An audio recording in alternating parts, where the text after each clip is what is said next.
Jonathan, the city is condemning your home over this yard? I'm 89, son. My cat and I have nowhere else to go. You're not losing this home. Not on my watch. Right. No more fear, Jonathan. We're clearing this for you both. I thought I was waiting for the end alone with him. You aren't alone anymore. Let's bring the light. When I looked at Jonathan standing there on his porch, clutching that scruffy orange cat to his chest as if it were the only heartbeat keeping him connected to this world, I realized that the city was not just threatening a property.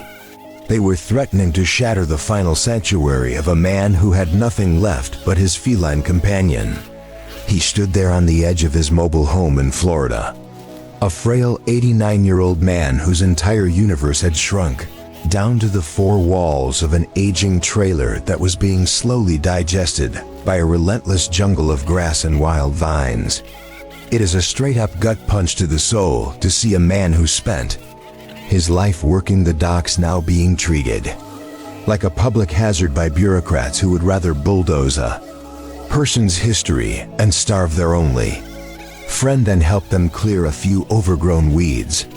The property was a total disaster zone. 5-foot-high grass choking the siding, rusted metal debris hidden in the thickets, and a suffocating humidity that made the whole place feel like a tomb.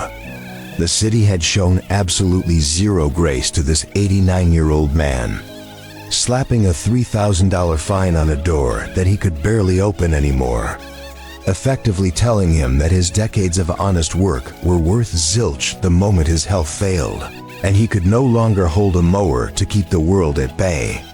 He told me in a voice that was brittle like dry leaves that he had lived in this spot for 30 years. And lately, the only visitors he ever got were city inspectors with clipboards and cold eyes, demanding he abandon the only place where he and his cat still felt safe. As I yanked the starter cord on my heavy-duty brush cutter and the engine roared to life, shattering the judgmental hush of the trailer park, Jonathan leaned on his cane and tilted his head, holding his orange cat a little tighter as if he were listening to the first real sign of progress he had heard in years.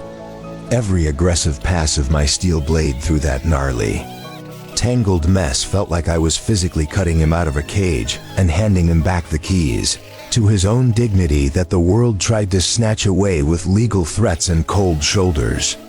The Florida air started to fill with that money smell, the sharp, intoxicatingly sweet scent of fresh-cut clover and wet earth. A sensory roadmap, I prayed, would tell him that the cavalry had finally arrived, and that he was no longer standing alone against the storm. I could feel the kerens of the neighboring trailers peeking through their dusty blinds. The same folks who had watched the jungle slowly swallow his home for years without ever lifting a finger to help. A man who had lost his ability to keep up. And it gave me a fierce second wind to show them what real deal community and actual kindness look like in the real world. As the crisp, clean lines of the gravel driveway finally surfaced from the dirt and those heavy layers of debris were cleared from around his home, the place did not just look better, it looked like it was standing tall and proud for the first time in an age. Jonathan shuffled cautiously to the edge of the steps as we wrapped up the job, his cat purring loudly against his neck, and he took a deep, shaky hit of the fresh air. He whispered that he had been preparing himself to be homeless, and that seeing his yard restored felt like he had been granted a new lease on life for him and his best friend. I realized then that I was not just doing pro bono landscaping. I was holding the line for a man who had been pushed to the edge, making sure he would not be railroaded out of his home by a heartless system just because his strength had failed him.